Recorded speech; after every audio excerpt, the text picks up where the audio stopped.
What's guys, Sanjot Keer here, welcome to YFL. एकदम dhaba style आलू दो प्याज़ा की रेसिपी बन रही है आज वाईएफएल पर। और ढाबों पर जो रेसिपी सर्व की जाती है ना, उनका मज़ा ही कुछ और होता है। एक्चुअली वो एम्बियंस भी जो होता है ढाबे का, वो भी एड अप करता है एक्सपीरियंस को। लेकिन कभी कभी जब आप ढाबों पर नहीं जा सकते हो, ऐसी रेसिपीज़ घर पे बना सकते हो। और ये वैसी रेसिपी है जो खाकर आपको ढाबे की याद आ जाएगी और मज़ा आ जाएगा आपको। सिंपल सी एक दो प्याज़ा वाली ग्रेवी बनती है, आलू फ्राई किए जाते हैं और फिर प्याज, कैप्सिकम, टमाटर के साथ आलूओं को टॉस करके इसमें वो ग्रेवी जो मसाला है वो ऐड कर दिया जाता है और एक ब्यूटीफुल सी ये डिलिशियस सी रेसिपी बनती है आलू दो प्याज़ा की, जो तंदूरी रोटी के साथ खाने में मज़ा आ जाता है। सिंपल प्रोसेस है, बेसिक इंग्रेडिएंट्स है, बनाने में मज़ा आएगा, खाने में मज़ा आएगा। और अगर आपने अभी तक वाईएफएल को सब्सक्राइब नहीं किया, जल्द से जल्द सब्सक्राइब कर दो so that you can watch more such beautiful recipes on YFL. अब सबसे पहले ये आलू दो प्याज़ा के लिए सिंपल तरीके से सारी वेजिटेबल्स कैसे कट करनी है वो देख लेते हैं। तो सबसे पहले आलू कट कर लेते हैं। यहाँ पर मैंने 5 मीडियम साइज़ के आलू को छील लिया था। अब इन्हें आपको मीडियम साइज पीसेस में कट कर लेना है। तो यहाँ पर आपने देखा मैंने पहले क्वार्टर्स में कट कर लिया और फिर इन्हें आधा कट कर लिया और ऐसे कुछ पीसेस मैंने इनके कट कर लिए हैं। इसी तरीके से सारे आलूओं को आप काट लीजिए और फिर पानी के अंदर डाल दीजिए आगे के प्रोसेस से पहले कि ये काले ना हो और जो लूज स्टार्च है वो भी इसमें से निकल जाएगा। आलू के बाद यहाँ पर प्याज, कैप्सिकम और टमाटर कट करने। सबसे पहले प्याज कट कर रहा हूँ। तो प्याज को ऐसे बीच में से कट करना है और फिर से ऐसे कट कर दीजिए क्वार्टर्स में और फिर बस इनके पेटल्स ऐसे जो हैं वो अलग कर लेने हैं। तो इस तरीके से कुछ आपको प्याज के पेटल्स मिल जाएंगे। 2 प्याज छोटे साइज़ के हो तो और 1 मीडियम साइज़ का प्याज आप रख सकते हो। इन्हें ऐसे पेटल्स में काट लीजिए और फिर एक बोल में ट्रांसफ़र कर दीजिए। नेक्स्ट टमाटर कट कर लेते हैं। तो टमाटर का पहले ऐसा आपको बॉटम और टॉप कट कर लेना है और उसके बाद इस तरीके से साइड्स कट कर लीजिए और फिर इन साइड्स को ऐसे डायगनली कट कीजिए। कुछ ऐसे आपको ट्रायंगल्स मिल जाएंगे टमाटर के। ये ट्रायंगल्स को आपको बोल में ट्रांसफ़र कर देना है। ये जो कोर है इसको फेंकना नहीं है, इसको हम ग्रेवी में यूज़ कर लेंगे। तो रफली इनको चॉप करके बोल के अंदर ट्रांसफ़र कर लीजिए। नेक्स्ट हमें कैप्सिकम कट करना है। कैप्सिकम के ऐसे आपको साइड्स कट कर लेने। साइड्स कट करने के बाद सेम तरीके से डायगनली कट करेंगे तो ऐसे कैप्सिकम के ट्रायंगल्स मिल जाएंगे। ये कैप्सिकम के ट्रायंगल्स को भी ये वाले बोल में ट्रांसफ़र कर लीजिए। 2 प्याज है, इसके लिए प्याज 2 तरीके के होंगे। तो ग्रेवी के लिए यहाँ पर प्याज कट कर रहा हूँ। 4 मीडियम साइज़ के प्याज ले लिए और इनको आपको रफली ऐसे प्याज को कट कर लेना है। बहुत ज़्यादा ध्यान नहीं देना है क्योंकि हम अल्टीमेटली ग्रेवी को पीसने वाले हैं। ये आप देख सकते हो 4 प्याज मैंने ऐसे स्लाइसेस में कट कर लिया है। इनको भी साइड पर रख देते हैं। ये सारी हमारी प्रेपरेशन हो गई है। आसान सी प्रेपरेशन है। आगे आलू को फ्राई कैसे करना है वो देख लेते हैं। अब एक बर्तन ले लीजिए, उसमें सरसों का तेल ऐड कर देना है। बेसिक रिफाइंड भी यूज़ कर सकते हो, घी भी यूज़ कर सकते हो। मैं सरसों का तेल यूज़ कर रहा हूँ, बढ़िया लगता है एकदम। तेल में से एक बार जब धुआं छूट जाए उसके बाद गैस को बंद कर दीजिए। टेम्परेचर को थोड़ा नीचे आने दीजिए आलू को फ्राई करने से पहले, तो आलू जो है बाहर से कलर जल्दी पकड़ लेते हैं। जब तक तेल ठंडा हो रहा है तब तक आलूओं को छान लेते हैं पानी में से। आलूओं को छानने के बाद जब एक बार तेल टेम्परेचर पे आ जाए, गैस को फिर से शुरू कर दीजिए हाई फ्लेम पर और आलूओं को तेल के अंदर ऐड कर दीजिए। अब आपको हाई फ्लेम पर ही बीच बीच में स्टर करते हुए आलूओं को पका लेना है।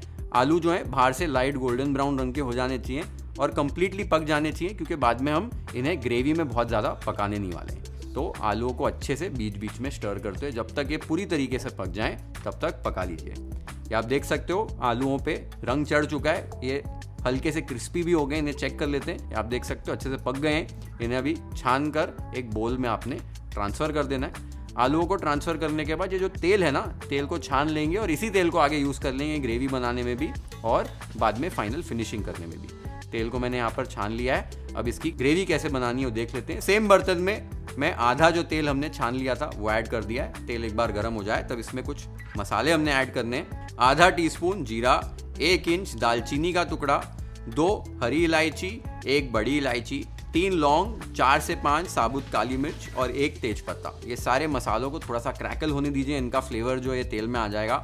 उसके बाद इसके अंदर जो प्याज हमने काट के रखे थे वो ऐड कर दीजिए और इन्हें अच्छे से गोल्डन ब्राउन होने तक आपको भून लेना है। एकदम अच्छे से भूनिए तो ही मज़ा आएगा आपकी ग्रेवी में, फ्लेवर अच्छा आएगा भुने हुए प्याज का।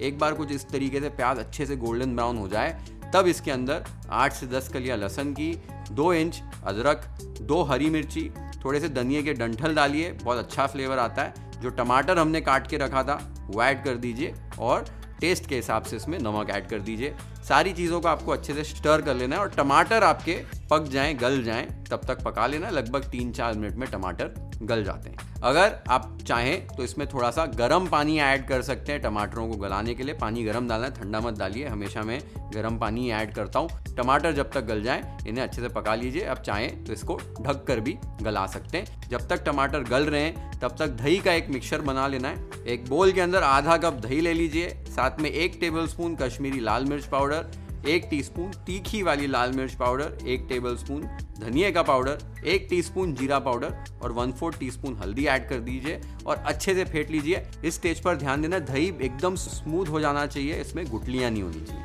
ये आप देख सकते हो, अच्छे से इसे मिक्स कर लिया है। हम चेक कर लेते हैं टमाटर गले हैं कि नहीं। ये आप देख सकते हो टमाटर अच्छे से गल चुके हैं। इस स्टेज पर इसमें हम ये जो मसाले वाला दही है ये ऐड कर देंगे। अच्छे से आपको स्टर करना है और दही को भी अच्छे से आपने भून लेना है जब तक कि मसाले में से तेल नहीं छूट जाता है। दही को अच्छे से आपको भून लेना है कि इसका कच्चापन जो है वो निकल जाए। दही ऐड करने से एक ग्रेवी में अच्छी बॉडी आ जाती है, एक अच्छा सा फ्लेवर भी आ जाता है, एक रिचनेस सी आ जाती है। तो ये वाला स्टेप आपने ज़रूर करना है। ये आप देख सकते हो, इसको स्टर करते हुए पका रहा हूँ। इस स्टेज पर भी अगर आपको कहीं पर लगे कि मिक्सचर बहुत ज़्यादा थिक हो गया और पकाना है तो इसमें थोड़ा सा गर्म पानी आप ऐड करके इसको फर्दर कुक कर सकते हैं। ये आप देख सकते हो, मैंने अच्छे से इस मसाले को पका लिया है। तेल भी छूट चुका है, एकदम रंग भी गहरा हो चुका है। इस स्टेज पर आपको गैस को बंद कर देना है और इसको ठंडा कर लेना है। पीसने से पहले हम मसाले कुछ इसके निकाल लेंगे। जो तेज पत्ता है और जो मोटी इलायची है इसमें से निकाल लेंगे पीसने से पहले। एक बार ये ठंडा हो जाए मिक्सचर, उसके बाद मिक्सर ग्राइंडिंग जार में इसे आपने ऐड करना है। थोड़ा सा पानी इसमें ऐड करना है और एक फाइन पेस्ट इसकी आपको बना लेनी है। एकदम स्मूथ टेक्सचर आना चाहिए। अगर रेस्टोरेंट स्टाइल ग्रेवीज आप घर पे जब भी बनाते हो तभी एकदम स्मूथ टेक्सचर्स आपको चाहिए और आपके मिक्सर ग्राइंडर में हो नहीं पाता है तो आप मेरा YFL होम का ब्लेंड लैब प्रो 2.0 चेकआउट कर सकते हो।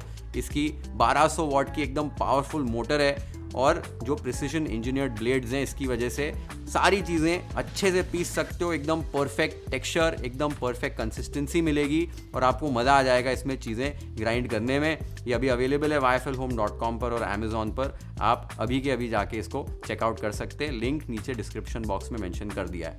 ये आप देख सकते हो ग्रेवी मैंने पीस ली है, कितना ब्यूटीफुल टेक्सचर आया है और कुछ ही सेकेंड्स में एकदम परफेक्ट रिजल्ट्स मुझे मिल गए हैं। तो सारे हमारे स्टेप्स अभी ऑलमोस्ट कंप्लीट हो चुके हैं। अभी सिर्फ हमें आलू 2 प्याज़ा को असेंबल करना है। तो वेजिटेबल्स हमारी रेडी है, फ्राइड आलू रेडी है, ग्रेवी रेडी है। अभी ये सारी चीज़ें बस एक पैन में जाएंगी और एक साथ जो है असेंबल हो जाएगी। 2 प्याज़ा इसे इसलिए कहा जाता है क्योंकि प्याज एक बार ये अनियन बेस्ड ग्रेवी हमारी बनी है और सेकेंड टाइम इसमें हम प्याज डालेंगे अभी सौते करते टाइम। अभी कई जगहों पर कई रेसिपीज़ में टमाटर और कैप्सिकम नहीं ऐड किए जाते, सिर्फ प्याज के पेटल्स ऐड किए जाते हैं सौते करते टाइम। कई लोग ऐड करते हैं। मुझे ऐसे लगता है ये आलू 2 प्याज़ा में कैप्सिकम और टमाटर ऐड करने से बड़ा एक बढ़िया सा फ्लेवर आता है और इसे खाने में भी बहुत मज़ा आता है। तो मैं हमेशा ऐड करता हूँ। मैं सजेस्ट करूँगा कि आप ऐड कीजिए, बहुत बेटर रिजल्ट्स आपको मिलेंगे। अब आलू 2 प्याज़ा को असेंबल कर लेना है। बहुत फटाफट सा प्रोसेस है, कैसे करते हैं वो देख लेते हैं। एक फ्राई पैन आपने ले लेना है और फ्राई पैन आपको अच्छे से गर्म कर लेना है। फिर जो बचा हुआ तेल है 1-2 टेबलस्पून लगभग वो इसमें ऐड कर दीजिए और तेल एक बार अच्छे से गर्म हो जाए तब इसके अंदर 1 चुटकी जीरा, 1 टेबलस्पून दरदरा कूटा हुआ धनिया, 1 इंच अदरक के लच्छे और 2 स्लाइस की हरी मिर्ची डाल दीजिए। और जो ये वेजिटेबल्स हमने काट के रखी थी, प्याज, शिमला मिर्च और टमाटर, ये ऐड कर दीजिए और 1 मिनट के लिए एकदम हाई फ्लेम पर आपको टॉस करना है। बस बार से थोड़ी सी भाजियाँ पकनी चाहिए, क्रंची रहनी चाहिए, बहुत इंपॉर्टेंट है। 1 मिनट के लिए टॉस कर दिया, उसके बाद आपने इसमें आलू ऐड करना है और बस कुछ सेकंड्स के लिए हाई फ्लेम पर टॉस कर लेना है। बहुत ज़्यादा कुकिंग यहाँ पर फिर नहीं करनी है। फिर इसके अंदर जो ग्रेवी हमने तैयार की थी वो ऐड कर दीजिए। 1 चुटकी काला नमक और 1 चुटकी चाट मसाला ऐड कीजिए। बहुत चटपटा सा बढ़िया सा फ्लेवर आता है और फिर 2 से 3 मिनट के लिए बस यहाँ पर आपने इसे पका लेना है। बहुत ज़्यादा कुकिंग की यहाँ पर ज़रूरत नहीं क्योंकि हर एक चीज़ हमारी जो है आज पकी हुई है। 2 से 3 मिनट बाद इसको आपने टेस्ट कर लेना है नमक के लिए। अगर नमक रिक्वायर्ड है तो नमक ऐड करके एडजस्ट कर सकते हैं। थोड़ी सी भुनी हुई कसूरी मेथी का पाउडर डालना है, 1 चुटकी गरम मसाला डालना है और थोड़ा सा ताज़ा कटा हुआ धनिया ऐड कर दीजिए। अच्छे से सारी चीज़ों को स्टर कर लीजिए। आप देख सकते हो कितनी ब्यूटीफुल ये रेसिपी हमारी लग रही है। आलू दो प्याज़ा बढ़िया लग रहा है। आप इसे इस स्टेज पर थोड़े ड्राई तरीके से भी सर्व कर सकते हो। ये आप देख सकते हो कैसे लटपटा सा मसाला है। अगर चाहो तो थोड़ी ग्रेवी भी बना सकते हो, थोड़ा गर्म पानी ऐड करके। तो गर्म पानी जब ऐड कर दोगे कुछ इस तरीके की कंसिस्टेंसी इसकी बन जाएगी। इसे ऐसे भी सर्व कर सकते हो। 2 तरीके बता दिए, आपको जैसा चाहिए आप वैसे इसे सर्व कर सकते हैं। हमारा आलू दो प्याज़ा यहाँ पर अभी रेडी हो गया है। क्या ब्यूटीफुल लग रहा है। इसे अभी प्लेट कर लेते हैं वाईएफएल स्टाइल।